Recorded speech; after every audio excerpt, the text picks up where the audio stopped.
Hello everyone, আসসালামু আলাইকুম। সবাই কেমন আছেন? আশা করি সবাই ভালো আছেন। আলহামদুলিল্লাহ, আমি অনেক ভালো আছি।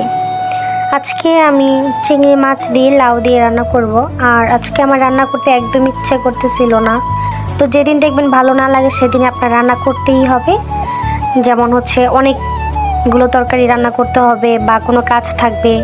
তো আমার সাথেই আজকে এই ঘটনা ঘটে গেছে। তো আমি হচ্ছে আজকে সিম্পলের ভিতরে কিছু আইটেম রাখতে চাইছিলাম। তো আমি সিম রান্না করতে চাইছিলাম আজকে কাতল মাছ দিয়ে, তারপর হচ্ছে লাউ চিংড়ি মাছ। সিম্পলভাবে এই দুইটা আইটেম রাখতে চাইছিলাম, কিন্তু আমার সাথে আর তা হলো না।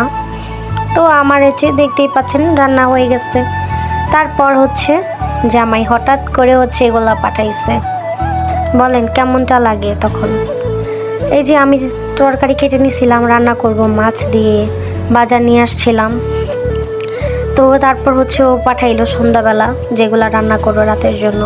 কি করার, আর কিছু করার নাই, রান্না তো করতেই হবে। তো আমারও হচ্ছে গরু মাংস অনেক পছন্দ। তো আমিও আর লোভ সামলাতে পারলাম না। তো চিন্তা করলাম থাক, যে আমি খাইতে চেয়েছি যেহেতু রান্না করি, আর আমারও খাইতে ইচ্ছে করছে। তারপর হচ্ছে আবার সুন্দর করে আবার এগুলা কেটে কুটে ধুয়ে সুন্দর করে হচ্ছে এগুলো গুছাইলাম। তারপর হচ্ছে রান্না করতে চলে গেলাম। তো এখানে হচ্ছে আমি আলু দিয়ে গরু মাংসটা রান্না করব, আর কিছু গরু কলিজা আছে ওইটাও দিব একসাথে। তো এখানে আমি সুন্দর মতন হচ্ছে যা যা মশলা লাগে ওগুলো আমি দিয়ে দিলাম। সুন্দর করে হচ্ছে কষিয়ে নিব। আর যেই গরম, আর যে কারেন্ট তো থাকেই না, কারেন্টের কথা মানে কি বলবো, অসম্ভব গরম। এর ভিতরে তো কারেন্ট থাকেই না ঘন্টার পর ঘন্টা। এখানে হচ্ছে আমি গরু মাংসগুলো দিয়ে দিলাম, সুন্দর মতো হচ্ছে কষিয়ে নিলাম। এই তো দেখতেই পাচ্ছেন আমার কষানো কিন্তু অলরেডি হয়ে গেছে। আর এটা থেকেই হচ্ছে পর্যাপ্ত পরিমাণ হচ্ছে পানি বের হবে। তো তখন হচ্ছে আমার আর পানি অ্যাড করা লাগবে না। তো আমার কষানো হয়ে গেছে, পরে আমি হচ্ছে আলু দিয়ে দিলাম। আর এটা হচ্ছে গরুর কলিজা, এটা হচ্ছে আমি হালকা একটু ভাপ দিয়ে নিচ্ছি, নাহলে আমার কাছে আসলে ভালো লাগে না।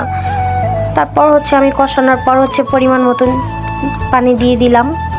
ফাইনালি আমার রান্না হয়ে গেল। তারপর আজকে অনেক লেট হয়েছে রান্না করতে। এই তো ফাইনালি আমার রান্না ডান। আজকে গরু মাংস রান্নাটা অনেক মজা হয়েছে, লাউ তরকারিটা অনেক মজা হয়েছে।